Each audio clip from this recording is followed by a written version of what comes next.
আমার পোলা টাকা পাঠায় না। আপনার ছেলে টাকা পাঠায় কি পাঠায় না সেটা তো বড় কথা না, বড় কথা হচ্ছে আপনার যে খাওয়া পড়া, এই যে জামা কাপড় পরছেন, দুনিয়ার জিনিসপত্র খাচ্ছেন, এগুলা কি কোনো খরচ নাই? বৌমা, তুমি এটা কি কইলা? তুমি আমারে খাওয়ার কোটা দিলা, পড়ার কোটা দিলা? আরে এইগুলো তো আমার পোলার কামাই। তাছাড়া এই সংসারের সমস্ত কাজকাম তো আমি করি।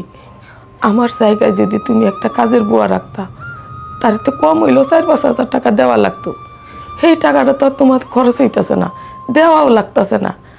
আমি তো সামান্য কয়টা ভাত আর সেই কবে একটা কাপড় এনে দিছিল, অনেক জায়গায় ছিঁড়ে গেছে, রং চটকায় গেছে। কয়টা ওষুধ এনে দেও না মা। আমার খেয়ে দেয় আর কোনো কাজ নেই, আপনার খাবার দাবার ম্যানেজ করা, আপনার ওষুধ এনে দেওয়া, এগুলো করতে থাকবো, তাই না? শুনেন, আপনাকে আমি 100 দিন বলছি ফাঁকিবাজি কম করবেন, ফাঁকিবাজি কম করে কাজে মনোযোগ দিবেন। শুনেন, কাজ যত বেশি করবেন তত শরীর ফিট থাকবে। ঘরে আমরা মাত্র 3টা মানুষ, কয়টা কাজ থাকে, কতটুকু রান্না থাকে আপনার? হ্যাঁ, ঢঙ্গের আলাপ করেন না, আমি সবই বুঝি। এইসব ফাঁকিবাজি করেন দেখে অসুস্থ হয়ে যান। আর খুব লোভ না ছেলের টাকার প্রতি? লিসেন, একটা কথা খুব ভালো করে মাথায় ঢুকিয়ে রাখুন, আপনার ছেলের টাকা মানে এখন আমার টাকা, আর সেখান থেকে আপনাকে আমরা ভাগ দিচ্ছি জাস্ট। হ্যাঁ, আর তার চেয়ে বড় কথা, এখানে বারবার আসবেন না, এসে আমাদের দুই বোনের কথার মাঝখানে ঢুকবেন না। বেরিয়ে যান, যান, আপনি বেরিয়ে যান আমার সামনে থেকে।